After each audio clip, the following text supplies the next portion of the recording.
देख रहे हैं आज तक, आपके साथ मैं हूं अंजना ओम कश्यप। दिवाली किसकी मनेगी ये तय हो गया है। जी हां, महागठबंधन ने जबरदस्त परास्त पर पहुंचा दिया है एनडीए को और ये साबित कर दिया है कि नीतीश और लालू का मिलना, कांग्रेस का साथ आना कर गया है काम और एनडीए के लिए ये बहुत बड़ी हार का सबब बन चुका है। जी हां, अगर ये नाक की लड़ाई थी तो नाक एक तरह से उसमें घात के आप कह सकते हैं हवाले पड़ती हुई दिख रही है बिहार में एनडीए की, क्योंकि अगर ये साख की लड़ाई थी तो बीजेपी को जबरदस्त तरीके से परास्त करने में महागठबंधन कामयाब हुआ है।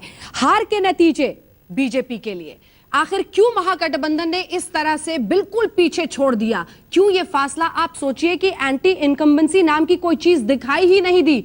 नीतीश कुमार छोड़िए, लालू प्रसाद यादव ने जबरदस्त परफॉर्मेंस की है। यानी ये पूरा जो सिलसिला चला है, एक लंबी एंटी इनकम्बेंसी को मात देते हुए महागठबंधन ने ये जीत हासिल की है। हार की वजह जानेंगे, उस पर बातचीत भी करेंगे कई खास मेहमानों से, लेकिन उससे पहले सीधे चलते हैं। सईद अंसारी हमारे सहयोगी आपको बताएंगे कहां कहां कैसे कैसे आगे है महागठ। उससे पहले एआईएमआईएम के असदुद्दीन ओवैसी कुछ बोल रहे हैं, सुनिए। करते थे हम तो वेलकम करेंगे, वो बात करते रहें, उनको खामोश नहीं बैठना चाहिए। जितना बात करेंगे उतना अच्छा है, क्योंकि अंदर का जब जहर निकलेगा तो वो जो हिंदुस्तान की आवाम को मालूम होगा कि क्या पैगाम इनका है।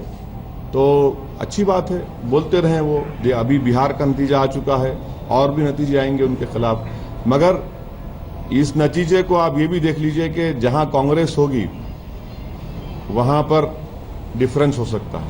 कांग्रेस नहीं थी यहां पर, इसीलिए मोदी को शिकस्त भी हुई। तो क्या कहना है आपका? Congress is not anymore a force.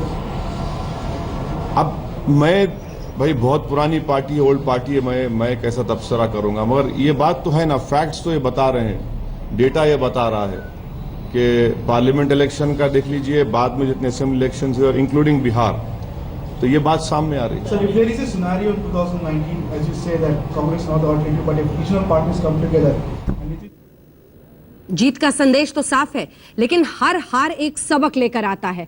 क्या उस सबक को दिल्ली के चुनाव से बीजेपी ने नहीं साधा? इसी पर हम चर्चा करेंगे, लेकिन उससे पहले आइए आपको सीधे लिए चलते हैं। सईद अंसारी हमारे सहयोगी आपको बताएंगे कहां कहां कैसे कैसे महागठबंधन बहुत आगे।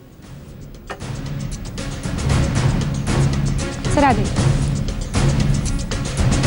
महागठबंधन की बड़ी जीत, रुझानों में अभी तक 161 और एनडीए 74 पर सिमट कर यहां पर रह गई। लेकिन हम यहां पर बताएंगे, ये देखिए यहां 161 एक बड़ी जीत रुझानों में, लेकिन अगर मान लीजिए यही कन्वर्ट होते हैं और लगभग यही अब परिणाम भी रहने वाला है, तो एक बहुत बड़ी जीत यहां पर है। और लालू प्रसाद यादव की पार्टी सबसे बड़ी पार्टी बिहार में बनकर उभरी है, यानी कि 73 सीटें लालू प्रसाद यादव ने 161 में से जीती हैं। जेडीयू 69 और कांग्रेस ने भी जबरदस्त परफॉर्म किया इस बार। पिछली बार कांग्रेस के पास सिर्फ 4 सीटें थी, लेकिन इस बार 19 आई हैं। लेकिन अगर जिक्र हम यहां एनडीए का करें, बीजेपी प्लस का करें, तो बीजेपी 62 पर सिमटी है, एलजेपी 7, रामविलास पासवान को 4 सीटों का यहां फायदा होता हुआ दिखाई दे रहा है। और हम जो है वो सिर्फ 2 पर है, रामविलास पासवान 3 है, माफ कीजिएगा 3, यानी कि पिछली बार भी 3 और इस बार भी 3। लेकिन क्षेत्रवार आपको समझने में आसानी होगी कि बिहार के किस क्षेत्र में जनता ने किसे चुना है। तो सबसे पहले अगर 38 तिरहोट की बात अगर हम यहाँ करें तो 38 है, जेडीयू प्लस यहाँ पर मिला है। और ये आंकड़े हमारे पास हैं पिछले साल के। हम अगर आपको बताएं तो बीजेपी को यहाँ पर, बीजेपी प्लस को 30 मिला है, जबकि पिछली बार बीजेपी अकेली यहाँ पर 33 सीटें जीती थी।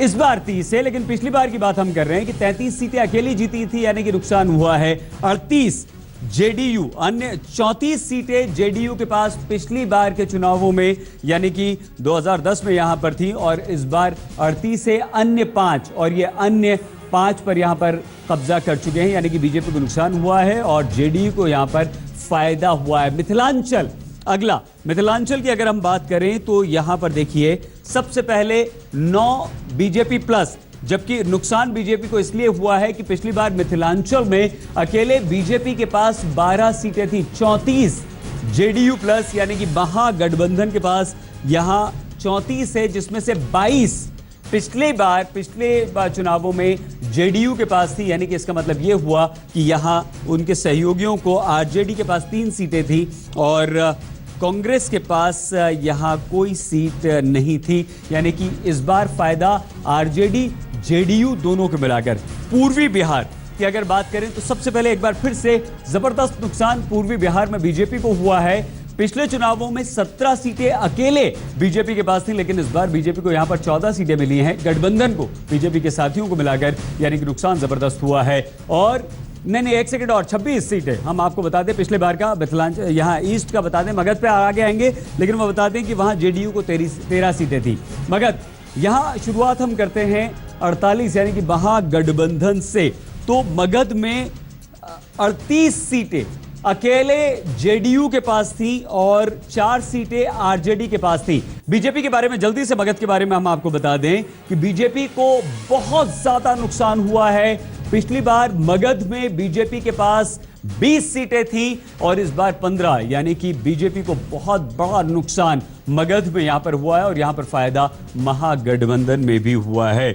भोजपुर आ जाइए, 4, एक बार फिर से बीजेपी से इसलिए हम शुरू कर रहे हैं क्योंकि बीजेपी को जबरदस्त सभी क्षेत्रों में बिहार में नुकसान हुआ है। भोजपुर में पिछले चुनावों में बीजेपी के पास 9 सीटें थीं, इस बार सिर्फ बीजेपी 4 पर सिमट कर रह गई है। 17 सीटें महागठबंधन के पास, यानी कि जेडीयू, आरजेडी और कांग्रेस को मिला लीजिए, तो यहां भोजपुर में जेडीयू को 8 सीटें पिछली बार थी, इसके साथ साथ आरजेडी के पास 3 थी, यानी कि 8, 9, 10, 11 दोनों को मिलाकर आरजेडी और जेडीयू को मिलाकर 11 पिछली बार थी, लेकिन इस बार अगर यह आंकड़ा 17 पर जाता है तो ये एक बहुत ही बड़ा फायदा है। और अब पूरे बिहार की तस्वीर हम आपको बिहार के नक्शे के जरिए दिखाने की कोशिश करते हैं कि कहां पर क्या हुआ है। देखिए, ये जो गेरुआ रंग देख रहे हैं, ये बीजेपी को प्रेडिक्ट करता है।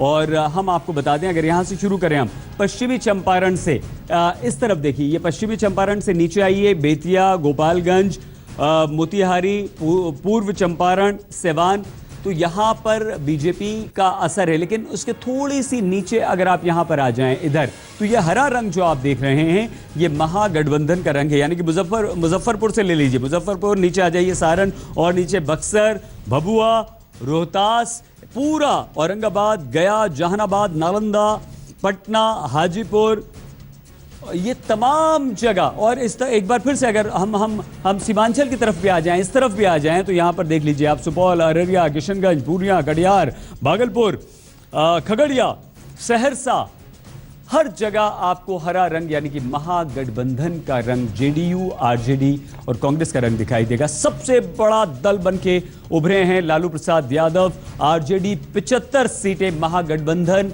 में सबसे बड़ा और बिहार में सबसे बड़ा दल। एक बार फिर से हम आपको तमाम चर्चा, विश्लेषण और पल पल की खबर के लिए ले चलते हैं हमारी सहयोगी अंजना के पास। सही, जहां आप खड़े थे बिहार हरे रंग में रंगा हुआ दिखाई दे रहा था। केसरिया के लिए जाहिर तौर पर बड़ा झटका है ये।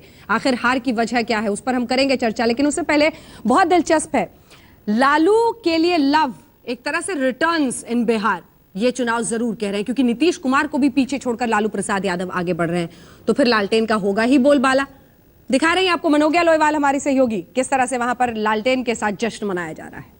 बिहार की सड़कों पर इस समय जश्न का माहौल है। हर पार्टी का समर्थक, एनडीए छोड़कर गठबंधन का समर्थक सड़कों पर उमड़ा हुआ है। मैं इस समय हूँ कुछ लोगों के साथ। इस व्यक्ति का नाम है चट्टान सिंह, जो कई किलोमीटर दूर से आया है। सर पर हेलमेट की जगह लालटेन है, बाइक पर लालटेन है। समर्थक है आप लालू प्रसाद यादव के, कितना खुश है इस बार की जीत गए हैं? देखिए, हमारे लालू यादव जो है ना, इसलिए खुश हैं कि लालू यादव जो है गरीब, मजदूर और दलित तमाम जाति का जो है, उनके अंदर में दिल में उत्साह है कि बिहार में जो है चमत्कारी हो, बिहार में विकास हो। ये हमारे लालू यादव का एजेंडा है और हम लोग तमाम जो है लालू यादव। ये वेशभूषा क्यों बनाई है आपने? ये वेशभूषा इसलिए कि जो उन्होंने गरीबों को जो आगे बढ़ने का जो राह दिए हैं, वीडियो में, सीओ में, थाना में, हर जगह अपना जो लड़ाई लड़ने का जो अधिकार है, वो लालू यादव ने गरीब मजदूरों को देने का। नारेबाजी हो रही है, जश्न का माहौल है, क्या उत्साह है आपको इस बार? होली और दिवाली सब एक साथ आ गए। जिस तरह से चुनाव प्रचार में पूरे पसीना बहा किया है, उसके परिणाम है। देख सकते हैं, ये सिर्फ यही बात नहीं है कि जो लोग हैं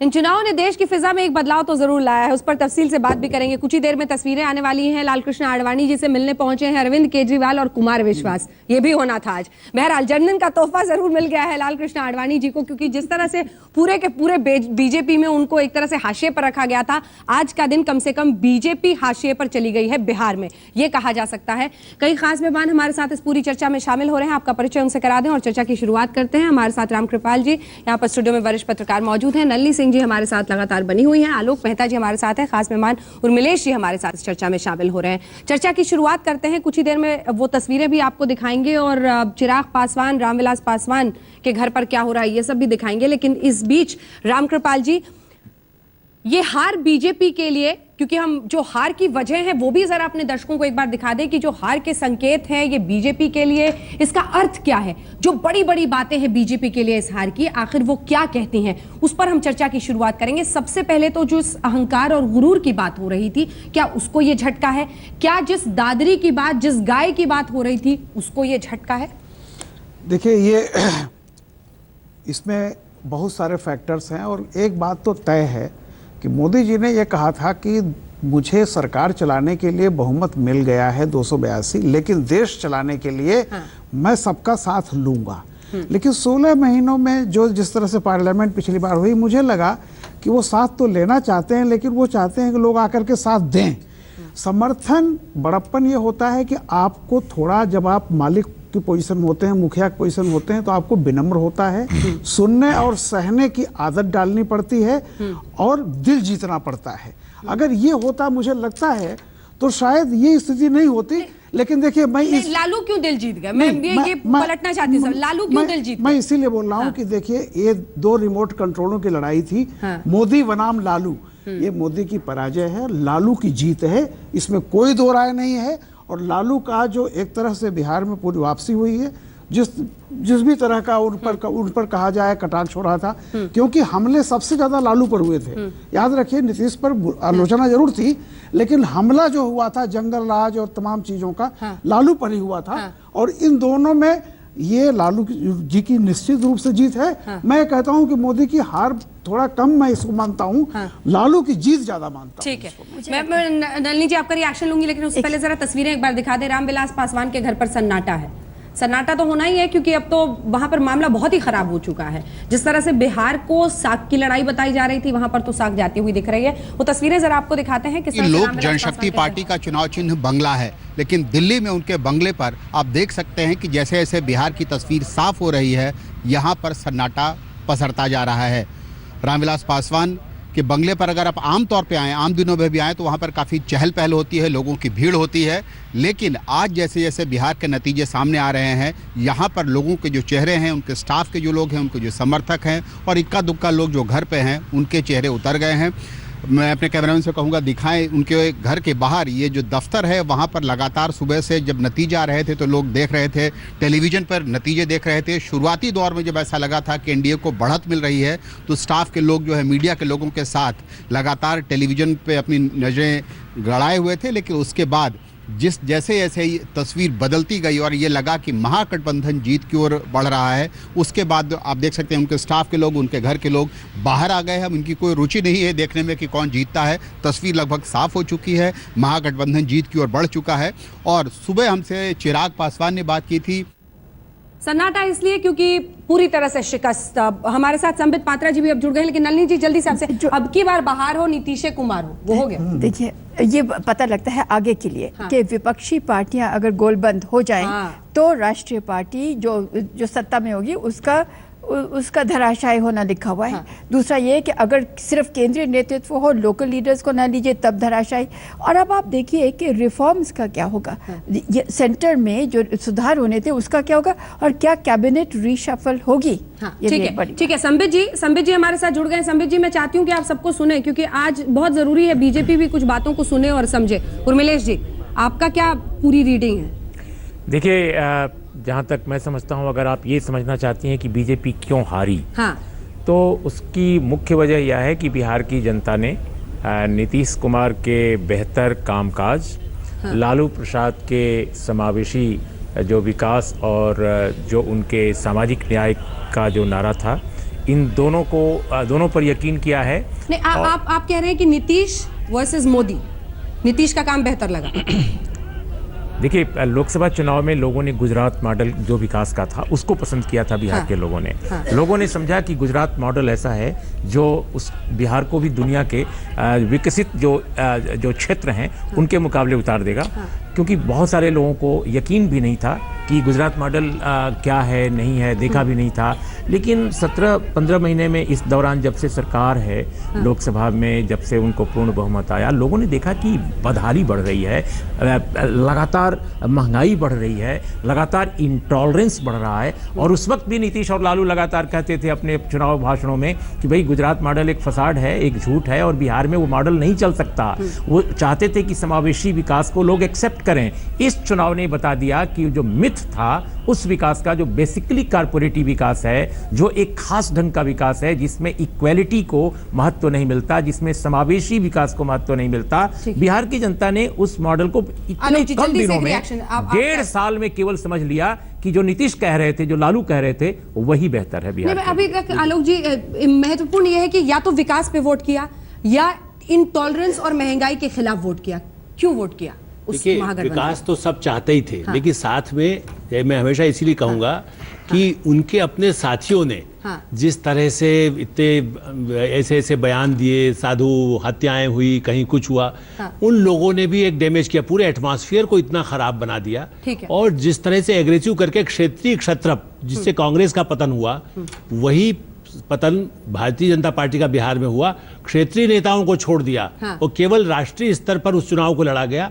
उसका नतीजा हुआ बिहार। उसका सबक और उसकी समीक्षा भाजपा को करना होगी, हम आपको करने से ज्यादा जरूरी है कि राष्ट्रीय राजनीतिक दल राष्ट्रीय परिप्रेक्ष्य में देखें, क्योंकि भविष्य भारत का है, केवल उन पार्टियों का, हमारा आपका अकेले का नहीं है। चलिए ठीक है, हमारे साथ 2 खास मेहमान जुड़ गए हैं। अब संबित पात्रा जी और अजय आलोक जी हमारे साथ जुड़ गए हैं। और अजय आलोक जी के बारे में मुझे पता चल रहा है कि आज सिर्फ 10 मिनट टाइम दे रहे हैं। आज तो इनका वक्त वैसे भी बहुत कीमती हो गया होगा। दिलचस्प है कि अजय आलोक जी भी अब गिन का टाइम बांट रहे हैं। लेकिन संबित पात्रा जी, मैं पहला सवाल आपसे करना चाहती हूँ। आपको बधाई भी दूंगी मैं, अजय आलोक जी, आपको, आपकी पार्टी को। संबित पात्रा जी, एक होती है तरक्की और एक होता है तरक्की का कारोबार बिछा देना और नीचे में खोखलापन होना।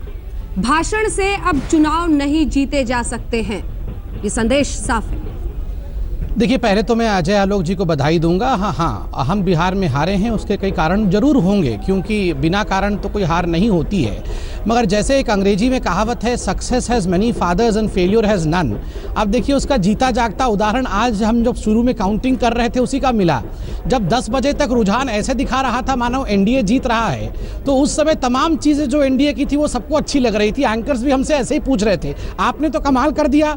और अजय आलोक जी से पूछ रहे थे, आपने कितनी गड़बड़ियाँ कर दी, देखिए आप हार रहे हैं। और जब पलटना होना शुरू हो गया, 11 बजे तक वही प्रश्न अजय आलोक जी के पास जाने लगे जो मेरे पास आ रहे थे। तो स्वाभाविक रूप से ये चिंता हम करेंगे कि किस कारण से ऐसा हुआ है।